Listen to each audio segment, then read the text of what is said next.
ce que Satan met dans l'opposition. 2 Timothée 4, le verset 14. L'apôtre Paul parle et donne des conseils à son fils Timothée.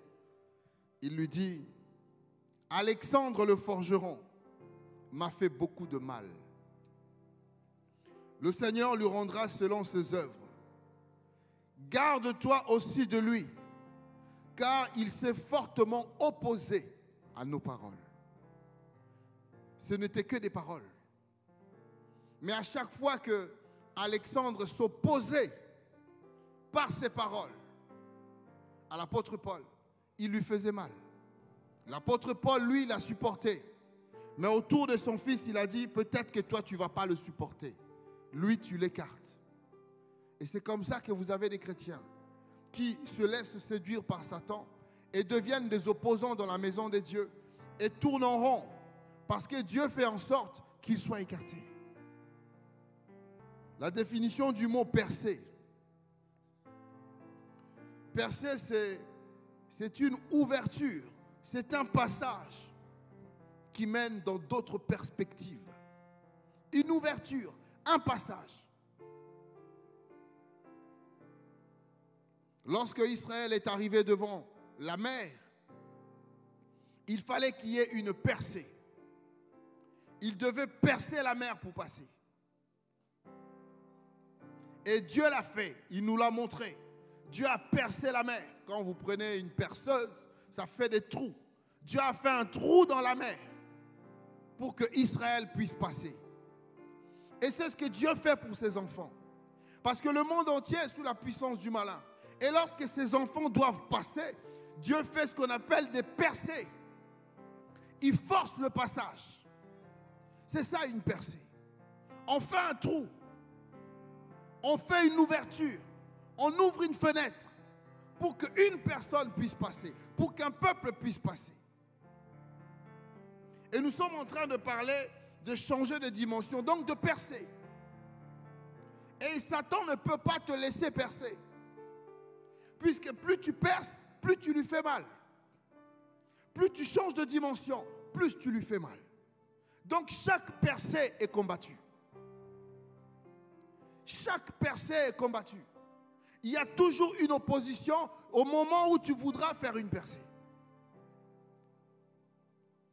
Percer, c'est aussi le fait de rompre la défense de ton ennemi. L'ennemi se protège avec une cuirasse. Mais parce que toi, tu veux percer, tu perces sa cuirasse. La Bible nous dit que Goliath se tenait devant David. Et Goliath était bien armé. Il avait une grande épée. Mais David, avec son caillou, a visé là. Il l'a percé. Il a percé sa cuirasse. Il a percé sa protection. L'ennemi est bien protégé. Il a ce qu'on appelle des forteresses. Il a des fondations. Satan n'est pas né en même temps que toi et moi. Satan est né depuis le ciel. Depuis l'éternité, il se tenait face à Dieu. Satan a connu David, Abraham. Satan a connu tous ces gens, Adam. Et Satan est toujours là aujourd'hui. Et avec une telle personne, nous voulons jouer. Il a toujours été là. Et il est encore là. Et il sait comment bloquer le chemin d'un chrétien. Il sait comment arrêter la course d'un chrétien. Percer, c'est aussi faire des progrès spectaculaires. Pas des progrès petit à petit, mais des progrès spectaculaires. Parce que petit à petit, Satan le voit. Il se dit, je le laisse un peu de temps d'avancer. Et parfois, Dieu ne permet pas ça. Parfois, Dieu perce de sorte à ce qu'il soit surpris. Lorsqu'il va se réveiller, c'est trop tard. Tu es déjà passé. Le temps qu'il cherche à t'attraper, tu n'es plus là. Tu as percé. On te cherche à Montargis, tu n'es plus là. Tu œuvres déjà ailleurs. Alléluia. On te voit célibataire, mais en fait, Dieu a déjà préparé quelqu'un pour toi. Le temps où qu'ils se rendent compte que tu n'es plus, tu es déjà marié. Et on t'appelle, on dit, pourquoi tu ne nous as pas invités? Et toi-même, bizarrement, tu dis, en fait, je ne sais pas. J'étais complètement zappé. C'était ton opposant. Alléluia. Et parce que ce sont des choses spectaculaires, Satan n'aime pas ça. Alors il place des gens autour de toi pour faire en sorte que tu n'avances pas, que tu ne perces pas. Alléluia. Donc on voit ici que l'opposition est une arme puissante entre les mains de Satan. C'est quoi une opposition? C'est la puissance du non. Même là où il fallait dire oui. Je regarde quand vous observez les hommes politiques, parfois ils sont très intelligents, nos hommes politiques. Mais parfois ils tombent tellement bas. C'est-à-dire, ils viennent au pouvoir, juste parce que c'est l'opposition. Ils changent toutes les lois, même les bonnes. Ils changent. Ça, c'était la gauche, nous, on est la droite. On élimine tout ça. Juste parce qu'ils sont opposants. C'est la puissance du non dans ta vie. L'opposition est une puissance qui dit non à tes percées. C'est une puissance qui dit non à tes projets. C'est une puissance qui dit non à tes progrès. Tout ce que tu fais pour avancer, cette puissance du non viendra. Et comme je le dis la semaine passée, ça passe par plusieurs visages. L'opposition dit non à tes victoires. Il dit non à un changement positif dans ta vie. Il dit non à tout avancement. Dès que tu veux avancer, dès que tu veux progresser, tu auras une opposition. La Bible nous dit que Joseph était deuxième dans la maison de Potiphar. Deuxième. Et quand la femme de Potiphar a regardé Joseph, elle a vu dans Joseph un jeune homme qui perce. À peine arrivé, on lui donne la responsabilité de tout. Donc Joseph, en fait, il perçait. Il ne faisait pas les choses petit à petit, il perçait. Après ça, il passe de la prison à la maison du roi. Joseph perçait. On ne sait pas comment Dieu lui ouvrait des portes et tout d'un coup, il changeait de statut. Et cette femme a vu ça dans Joseph. Alors, elle s'est mise en opposant. Mais c'est passé par la séduction. Parce que par la séduction, elle voulait arrêter la course de Joseph. Par la séduction, elle voulait dévier Joseph de sa destinée. Par la séduction. Et Joseph a compris cela. Joseph a fui. La Bible nous dit parce qu'il a fui, il est parti en prison. Est-ce qu'il a fait quelque chose de mal? Non. Mais l'opposition l'a poursuivi. Et l'opposition l'a envoyé en prison. Alléluia. C'est la puissance du non dans ta vie. L'opposition, c'est la puissance qui dit non aux ouvertures et aux opportunités dans ta vie. Ouverture et opportunité. Vous savez, il y a des gens parfois pour te faire du bien, consultent d'autres personnes. La personne veut te faire du bien, mais elle va consulter quelqu'un. Est-ce que tu crois que si je lui offre ça, est-ce que tu crois que c'est bien? Et la puissance de l'opposition peut passer par cette personne pour dire non, ne lui offre pas. Et toi, tu changes. Et du coup, toi, tu passes à côté parce que la puissance de l'opposition est venue dire non à une opportunité dans ta vie. Non. Quelqu'un veut te faire du bien. Une faveur. Tu avais peut-être une amende à payer. 1000 €, une amende. Et puis, la faveur de Dieu vient sur toi. Et la grâce de Dieu visite le contrôleur en question. Et lui dit, efface sa dette.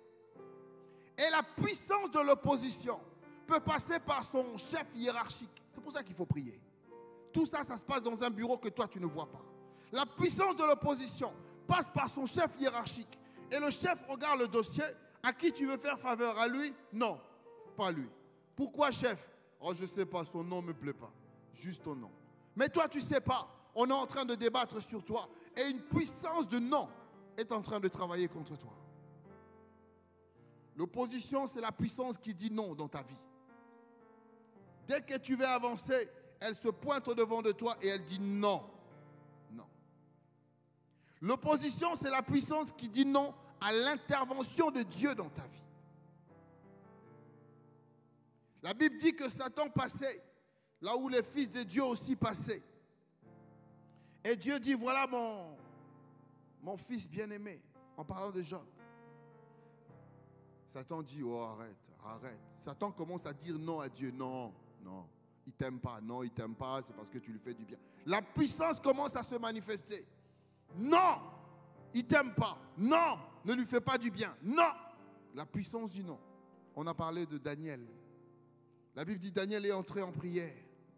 Le jour où même il s'est mis à prier, Dieu l'a exaucé. Et Dieu a envoyé un ange pour lui apporter son exaucement. Et cet ange est resté bloqué entre les deux cieux. Et Daniel a continué à prier. Et ça lui a pris 21 jours. Après les 21 jours, l'ange arrive vers Daniel et lui dit, « Oh mon bien-aimé, tu sais, depuis le jour où tu as commencé à prier, Dieu t'a exaucé. Et Dieu m'a envoyé vers toi. Mais seulement un autre ange de Satan plus puissant que moi m'a arrêté pour ne pas que je t'emmène ton exaucement. » Cet ange est venu dire non à l'exaucement de Dieu dans la vie de Daniel. L'opposition, c'est la puissance du non. Un non que tu ne vois pas. Un non qui est collé sur ton visage. Dans l'esprit, quand on te voit, on dit non, pas lui. Non, pas elle. À chaque fois qu'on doit choisir, toi, on t'écarte. Parce qu'en fait, il y a une puissance de non dans ta vie. Alléluia. L'opposition, c'est aussi la puissance qui dit non à la sanctification dans ta vie. L'apôtre Paul dira, le mal que je ne veux pas faire, je le fais. Mais le bien que je veux faire, je n'arrive pas à le faire. Et il crie, il dit, parce qu'en moi, il y a une autre loi qui travaille. Il y a la loi du non. Et dans Galates, on nous dit que la chair et l'esprit sont en guerre. Parce que la chair dit non à l'esprit tout le temps. Il y a la loi du non dans ta vie. Quand tu veux faire du bien, non. Tu veux te sanctifier pour Dieu, non. Et cette loi du non dans la sanctification a un but bien précis. C'est te pousser à la faute. C'est te pousser à l'erreur. De sorte à ce que tu sois disqualifié toi-même. C'était ça le piège de la femme de Potiphar. C'était pousser Joseph à l'erreur. Le pousser à la faute pour que lui-même, il se disqualifie. La puissance du non dans la sanctification, c'est très dangereux. Je vais pécher un peu et je demanderai pardon à Dieu. Tu veux te sanctifier? Tu as la chair qui te dit non, pêche un peu.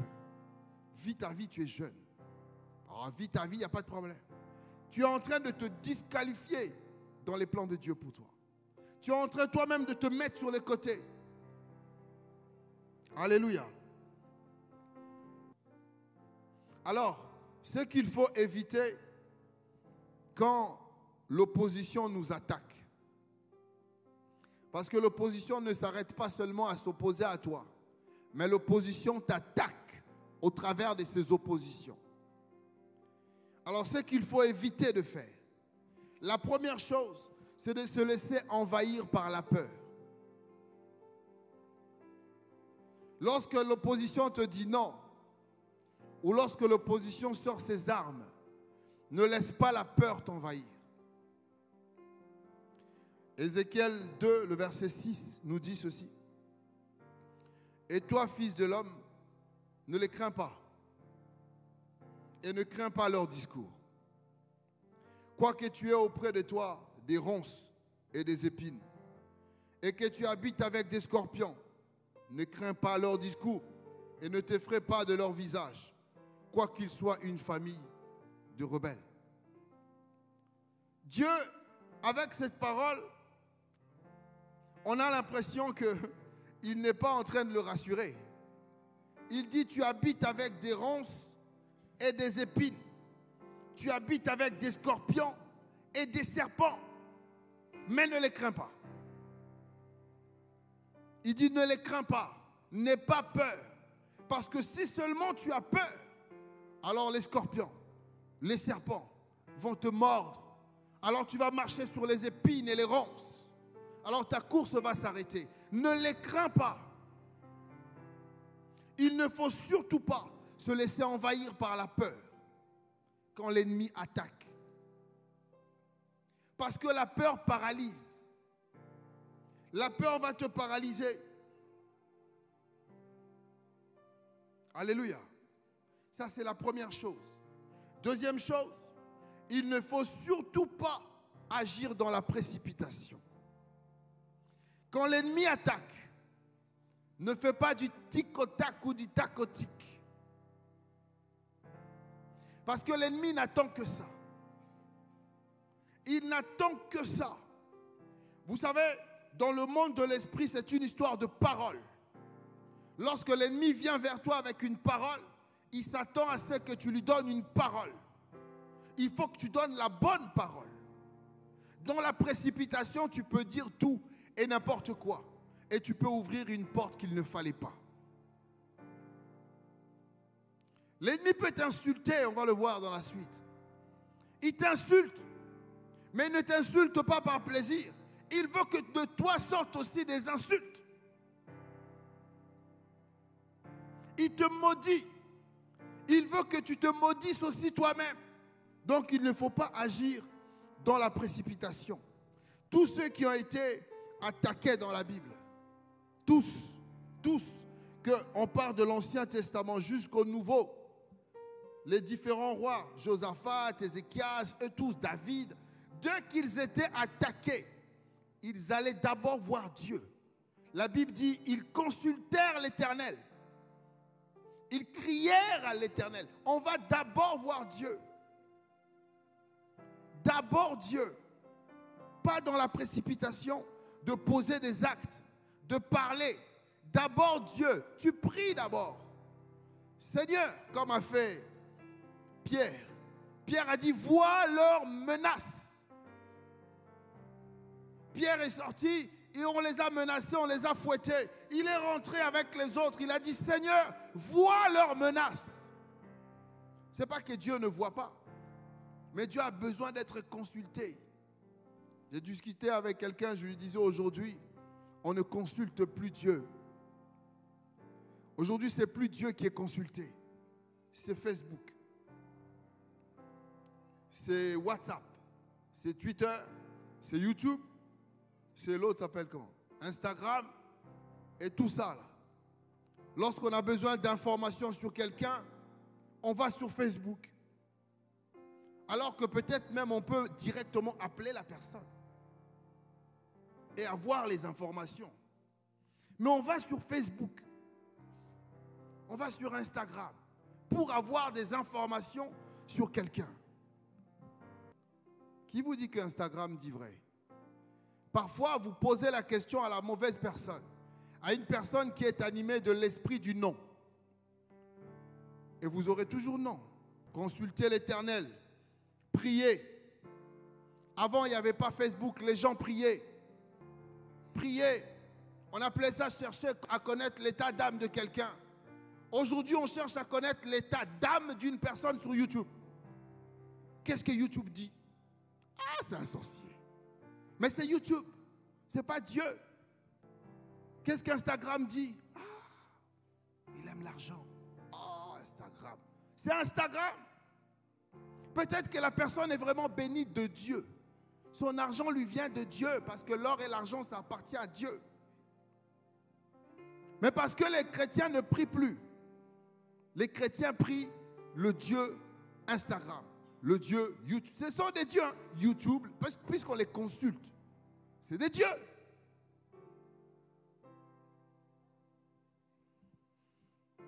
Ce sont des choses à ne pas faire. C'est ça qu'on appelle agir dans la précipitation. Et lorsqu'on agit dans la précipitation, on commet des erreurs. Lorsqu'on agit dans la précipitation, on aggrave parfois la situation. Il y a un roi, je ne sais plus si c'est Ézéchias ou Josaphat. Lorsque l'attaque est arrivée, Il a dit, ils viennent chez nous pour voler, pour utiliser nos sources d'eau. Il a dit à son peuple, allez boucher toutes les sources d'eau. Ils ont mis plein de gravats, ils ont bouché toutes les sources d'eau. Ensuite, il est parti consulter l'Éternel. Et l'Éternel lui a dit, je vais m'occuper de tes ennemis. Dieu s'est occupé des ennemis, mais eux, ils n'avaient plus de source d'eau. Parce qu'il a agi dans la précipitation. Consultez l'Éternel. Prends un temps, prie Dieu et attends au moins la réponse. N'attends pas la réponse sur YouTube. Alors ce qu'il faut faire lorsqu'on est attaqué. Lorsqu'on est attaqué, il faut premièrement consulter l'Éternel, bien sûr. Et deuxièmement, demander la sagesse de Dieu pour discerner les temps et les circonstances. David, même lorsqu'il était attaqué, même lorsqu'il savait qu'il peut monter, aller en guerre, il sait que cet ennemi, je peux le détruire. La Bible nous dit, David disait à Dieu, Dieu, est-ce que je dois monter quand même? Et Dieu lui disait, tu peux monter ou tu ne peux pas monter. Je te donnais ce peuple ou je ne l'ai pas donné. Il consultait Dieu. Et ainsi, il pouvait discerner les temps et les circonstances. Josué a mené une première bataille. Il a gagné, il a vaincu ses ennemis. Alors, il va mener la deuxième bataille sans consulter Dieu. Et lorsqu'il part, il perd. Et quand il revient, il consulte Dieu. Dieu lui dit, tu as perdu parce qu'il y a au milieu de toi quelqu'un qui pêche. Il y a quelqu'un qui a péché. Il y a l'interdit au milieu de toi. Voilà pourquoi vous avez perdu. Et ensuite, Dieu lui a montré l'interdit. Mais s'il avait consulté Dieu avant d'aller en guerre, Dieu lui aurait montré l'interdit et il aurait géré l'interdit différemment. Alléluia. Ce qu'il faut faire, il faut demander l'orientation divine. Parfois, en pleine guerre, Dieu peut te dire, abandonne et va-t'en. Va-t'en. Israël, lorsqu'ils sont sortis d'Égypte, dans le désert, la Bible nous dit qu'ils croisent une première montagne. Dieu leur dit, contournez la montagne. Ne vous battez pas avec ce peuple. Contournez. Ils arrivent à une autre montagne. Dieu leur dit, vous traversez cette ville. Mais tout ce qu'il y a dans cette ville, vous allez payer. Vous achetez. Vous payez de votre argent. Rien n'est gratuit. Vous ne les touchez pas, ce peuple. Vous ne tapez pas ce peuple. Vous achetez. Ils arrivent à la troisième ville. Dieu leur dit, ok, celle-là, vous pouvez les détruire. L'orientation divine, c'est important. Parce que si tu ne demandes pas l'orientation divine, tu diras toujours, Dieu est avec moi, je suis plus que vainqueur, je peux engager la guerre. Non! Dieu ne nous demande pas tout le temps d'engager la guerre. Parfois, il nous demande de battre en retraite. Il te dit, retourne un peu en arrière. Prends plus d'hommes et reviens. Parfois, il te dit, non, tu peux foncer, tu peux les avoir. Parfois, il te dit, contourne. Ne les touche pas, ils ne te verront même pas. Trace ta route. Il y a des combats qu'il ne faut pas mener. Parce que Dieu n'est pas là. Il y a des combats qu'il ne faut pas mener. Parce que Dieu est aussi avec eux. Il faut demander l'orientation divine. Dieu te dira, tu peux y aller, tu peux ne pas y aller. Fais la paix avec telle ou telle personne. Quatrièmement, ce qu'il faut faire, c'est demander la puissance de Dieu. Le chrétien croit qu'il est puissant en permanence. Non. Parce que si ta vie n'est pas correcte devant Dieu, le malin va te frapper. Il va t'atteindre. Tu dois tout le temps réclamer la puissance de Dieu. La Bible dit que c'est le Saint-Esprit qui a ressuscité Jésus. C'est la puissance de Dieu qui a ressuscité Jésus. On a besoin de la puissance de Dieu. Dieu dit, ce n'est ni par votre propre force, ni par votre intelligence, ni par votre sagesse. C'est que par son esprit. Et on a besoin, quand on est attaqué, de demander la puissance de Dieu. Alléluia. Sans ça, c'est l'échec assuré. Parce qu'en face de nous, nous avons un homme fort, bien armé. Alléluia.